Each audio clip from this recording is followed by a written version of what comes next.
you think our political decisions are actually based on this concept that this is why things are being opened up and, chances are being taken that eventually that's the solution?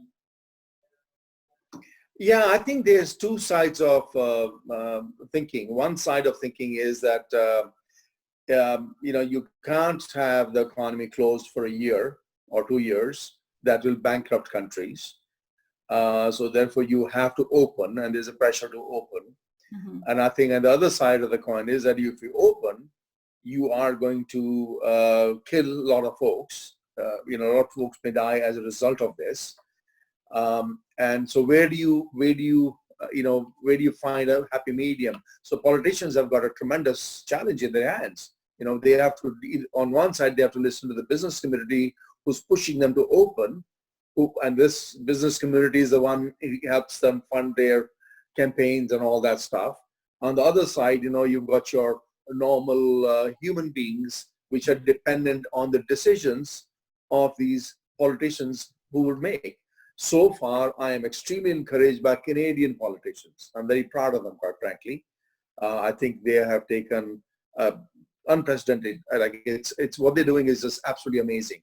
Like if I look at comparison between US and Canada, Canadian politicians our leaders are more focused on individuals and normal folks like you and I to ensure that we have food on our tables, our businesses can run, our rents can be paid, our loans can be given by the banks so we can survive.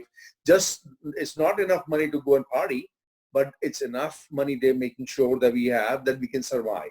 Mm-hmm. Whereas and yes, is there money going to large corporations? Absolutely. But US, in my opinion, is totally the other way around. Like when I look at US numbers, it appears they're close to $6.5 trillion they have already come out with. Trump has announced in different ways and methods. Roughly half a trillion dollar a week of QEs coming in. They've had two bills passed for $2 trillion each, roughly. So like when you start adding these numbers up, very quickly numbers are going to be very high. And how much are they giving their citizens?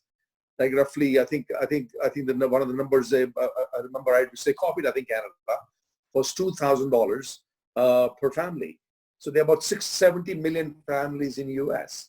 Mm-hmm. So if I do my math, 70 million families times 2,000, that's basically roughly $1.4 trillion, $1.8 trillion over a whole year. So out of the 6 trillion, if everybody in the US basically a family gets $2,000 per month, every single one of them, there's still only $1.8 trillion they need to fund these folks. So where's the rest 4 trillion going, or 5 trillion? And actually they have not even counted that 1.8 trillion in this. So you're looking at close to, it's an amazing number, the amount of money which is being given to the corporate side. Mm-hmm. And that's where the pressure is to open that up, because there's a lot of money to be made here. People need to understand that. There are corporations which are going to make a killing here, through PPE equipment, through a whole bunch of things. There's a lot of folks can benefit from it on technology side of things. A lot of corruption, like who's keeping tab on a lot of this money? It's very difficult to keep tab. So when I compare our Canadian, I sent a message to one of our MPs this morning, and I said to her, I'm very proud of being part of our country, our system, what we have. What these guys are doing an amazing job. And that goes from, provincial level, from federal level, and everybody's doing their share. Like, so our mayor, our council is doing an amazing job right now. They are, Talking about the economy, Mr. Kapil, I wanted to ask you actually, how do you think this will play out in short term? Obviously, we're talking about economical reliefs given to businesses and all. So what are we looking at because of COVID-19, short-term economical results and long-term as well? Well, it has devastating effects on short and long term. Mm-hmm. Are we going to survive this? Absolutely. I think short term governments are helping us to keep our head above the water. Long term, yes, time will tell the damages, because sometimes when these things happen, they are unplanned things happen as a result of it, because you cannot really think of every single angle. You can't protect every single angle. So you don't know. You don't know where the damage is going to be. So long term, yes, will it have economical effect? Major ones. You're changing things like people behavior right now.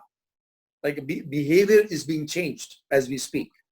There was a time my daughter was basically online shopping all the time because she went out, she saw shoes, she saw a coat. Guess what? They went online and shopped. But she's not doing that anymore because she's not going outside anymore. So she's not shopping anymore. And so the habits are changing.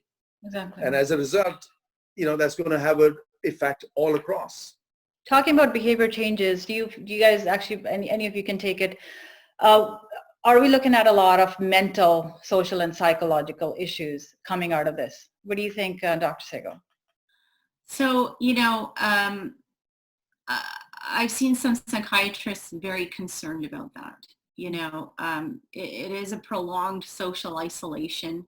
Certainly that's going to have an effect. I've heard concerns about depression, anxiety, just given the chronic state of dealing with this infection, Also, we've had concerns about domestic violence rates going up because of the, resulting economic instability. Also, we are concerned, and again, I don't have proof of this yet, but, I've heard of a study that's being done about this and will be submitted in July. But, I'm not sure about the exact date. They're talking about concerns of child abuse simply because of just the enormous amount of emotional and financial stress these families are undergoing right now. Some of the pediatricians are concerned that we may not be picking up those child abuse cases the way we used to because these children are being socially isolated. They're not coming into direct physical contact with their teachers and other caregivers that may report those cases. And so that's been a concern.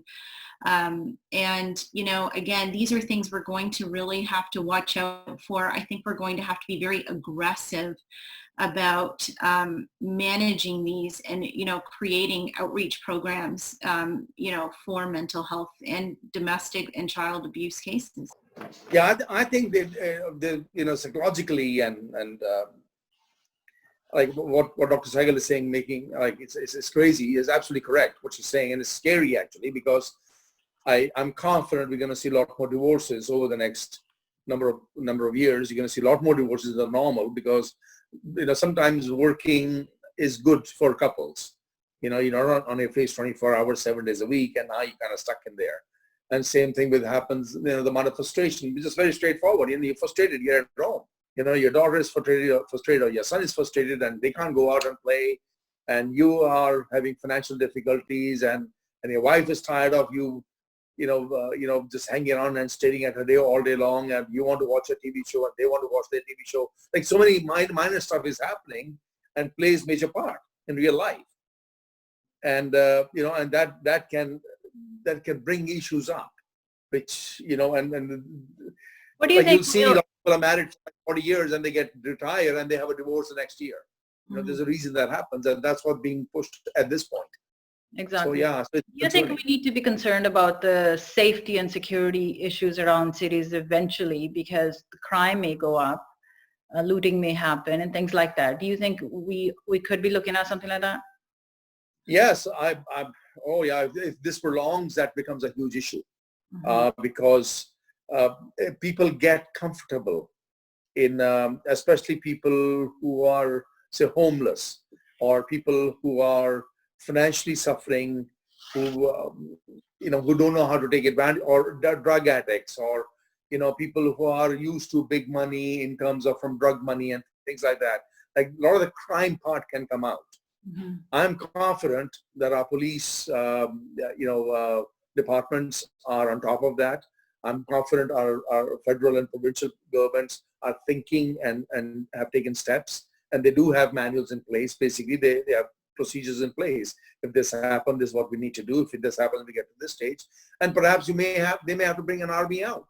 For all I know, it won't surprise me at all, and that's what they're there for, and they need to do that. So yes, there is a risk, and they have to keep a very close eye and they need to bring, keep it under control very quickly. There's no questions about that. Very high risk.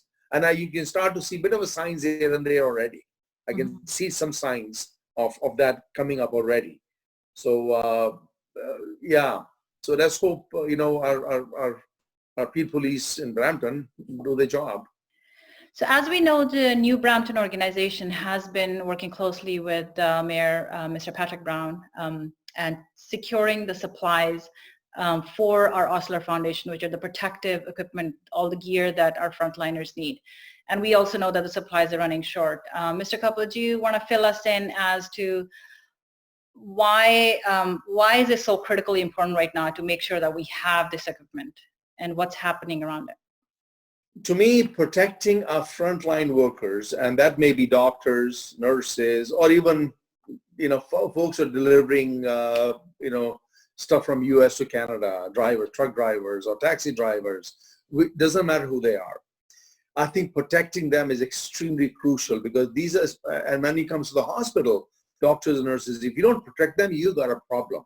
Yeah. Because they can get infected, and not only they will infect you, they'll reduce because now they have to be quarantined, they have to be isolated. Now the number of people who are serving you can't serve you as many. So you got a huge problem. So we need to ensure that the frontline workers are protected. So they have proper masks, they have proper gear, they have proper gloves, they have proper, goggles, face goggles to protect them. I mean, virtually every single thing. Personally, I think they need to have, I don't know what it's called, maybe Dr. Sehgal can help me.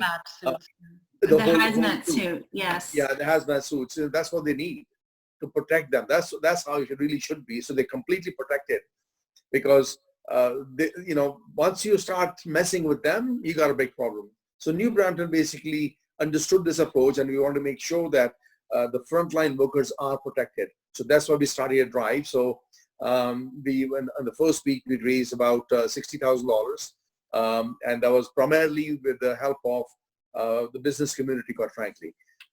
Right now, we actually have an organization like Regen, which itself is a non-for-profit organization. It's for homeless food. They are also taking steps to help us. We've got people contacting us from various places and giving us funding.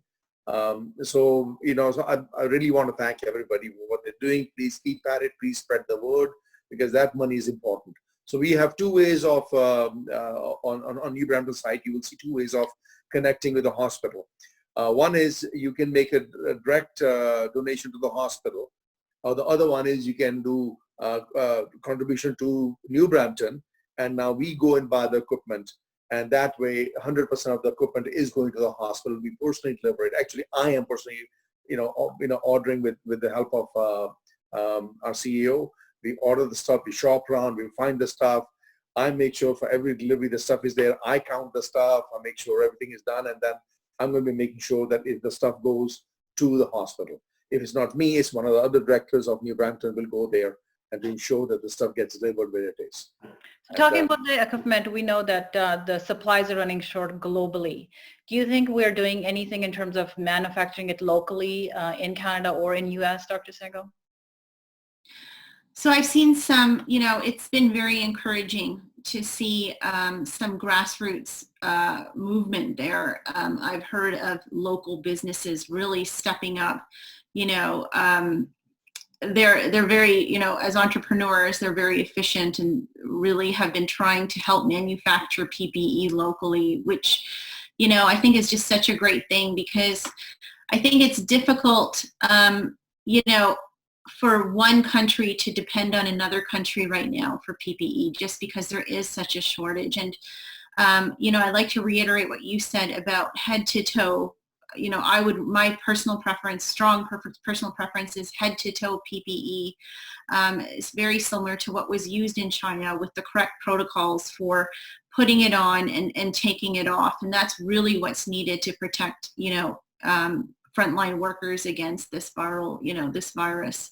But yeah, I have heard of companies now that are stepping up to manufacture not just masks and other, N95 masks and other protective gear, but also coverings for when you intubate patients, plastic clear coverings for aerosol, potentially aerosolizing procedures. So that's been a very, I'm very heartened to see that kind of response from the business community. You mentioned Can I ask you N95s. Can I ask you a question? Haranjan, just a second. Can I ask you a question with respect to this whole body gear? Yes. Is that reusable? So I looked into the ones from DuPont. Those ones are reusable. This data just came out this morning. And so, we're going to have to look into, so people were traditionally using either ethanol, UV, ultraviolet light, or the third one was hydrogen peroxide vapor to disinfect the PPE. Now, there's a paper that came out a few days ago that shows that the ultraviolet light and the ethanol actually destroy the integrity of the mask. So after a couple uses, it's no good. And there's what we call a white paper, meaning that it's not been peer reviewed. So take this one with a grain of salt. But there's been a paper to suggest, and we're waiting for it to be submitted, so, but that even the hydrogen peroxide vapor after 5 uses will destroy the integrity of the mask. So all of those things may not work.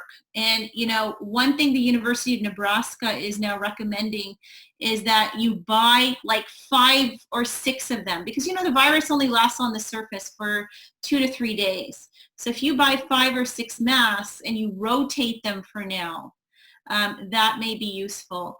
But yes, it's going to be one of the most important things is, are your healthcare workers aware of how to put on the gear and take it off in a way that does not infect not just them, but the hospital? And number 2, how do you disinfect that gear safely without destroying sometimes the covering that actually protects against the virus? Mm-hmm. So every company will walk you through how to do that typically. If not, call me. I have access to a lot of, just like ID special infectious disease doctors and stuff, and I can certainly start asking around as to how they recommend it. Okay, Mr. Kapil, do you have any update on any local manufacturers that are actually manufacturing PPE right now in Canada? No, not directly. Quite frankly, I don't. But I do know there are a lot of like car manufacturing companies are looking at, doing different masks and things like that. I know our Prime Minister is working hard, our Premier is working hard with this, with all these companies. So there are a lot of companies taking action, and I think they're positioning themselves to ensure that these things are available.